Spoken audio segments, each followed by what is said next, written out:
as a baby, because your daughter's similar age to my daughter. She's 1 now. Yeah. And I'm just thinking, you know, in her toddler stage, how do you build resilience? You're a father of a boy who's actually a few years older. Yeah. So it's those things, you know.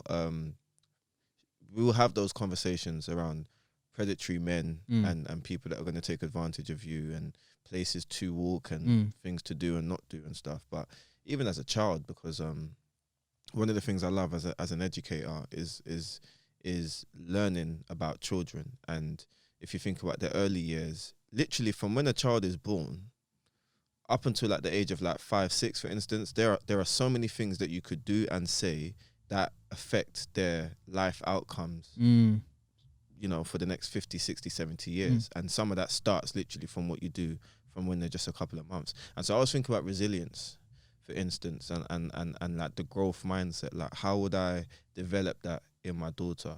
So like, for instance, one of the examples, and one of the only few examples I can think of, is like, for instance, I'm even like scared thinking about it, but like my daughter's learning to walk. She's not walking yet. And sometimes, because we've got laminate flooring, I'm like, I'm just going to let this girl go. I'm just going to let my hand go. Yeah. And then I can't do it. I physically can't do it, because all I then envisage is like her going or going backwards. And then like, I wouldn't even be able to live with myself after that. But a part of me feels like it's like those little things she needs to like kind of like go through for her to understand that actually, okay, next time if he might let go of my hand, so I need to figure out what my feet are doing right now, and I need to stand on my 2 feet. So it's just those little things, innit? So that's what I was going to ask for you guys. Like, what are the things that you think you could do to possibly help like the resilience or the development of your child in a particular area that you care about? Going off the same topic, yeah. So obviously, my daughter's walking, and someone said to me, Show off.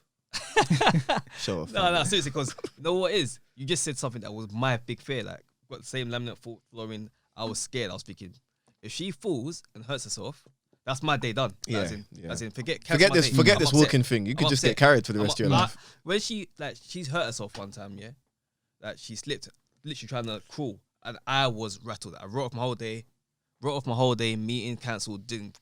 Basically, just I basically literally held and was like basically lying down. Like I was upset. Like you would put I hurt myself. So with that, then someone said to me something about it's okay for your child to fall, just make sure you're there to pick them up.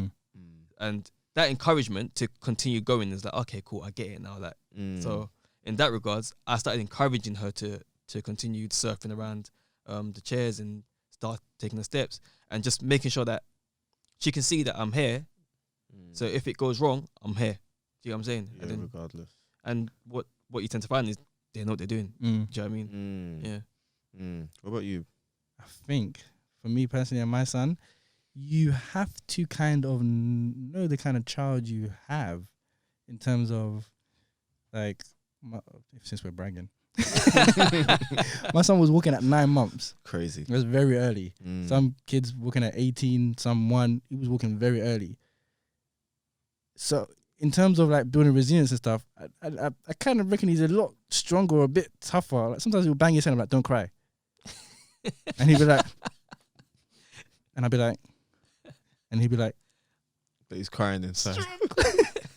Sometimes I just leave him to cry and I'll be hugging him and all that kind of stuff. But sometimes I'd be like, you're all right, don't cry. Like the other day he fell over on his scooter and the bar went into his rib and he couldn't breathe. He couldn't breathe. Yeah, and I was holding him and I was rubbing him. I was like, breathe in. And he was trying to cry and I was like, no, breathe in, out. And I think you just kind of like, and even I was shook. I was like, bro, I'm like, is his ribs all right? I was like, is it bruised? Yeah. Do you know what I mean? Because he needs new handles. His handles on the scooter you just mash it up. So it's the metal. So it's the metal. That day I ordered the new. You know, you just been putting something off that you need to just order. And I'm like, okay, that day I've ordered the new handles from Amazon. Now should be coming prime for that thing digs into his chest again. And I think you just have to know your child. Like for instance, so he stopped wearing nappies at like 2. He did not want to wear nappies anymore. So he's been going on the toilet since he was 2. When he goes to bed, he wakes up in the night and goes to the toilet himself. He's 3 years old. He sleeps on a bunk bed. Like he's got like the bottom bit and then on the thing. I realized like a couple months ago, I saw on the label the bunk bed is for 6+. I said, why is this guy free sleeping on a 6+ bed? Why are you asking him and not yourself? You bought the bunk bed, not him.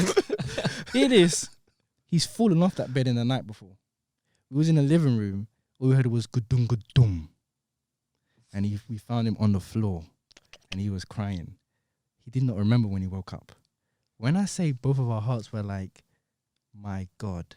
Well, and now we just put a pillow there where the door is. Because sometimes he'll wake up and climb down the ladder and go to the toilet. Oh, okay. Sometimes he'll just make noise and we'll just go and pick him up.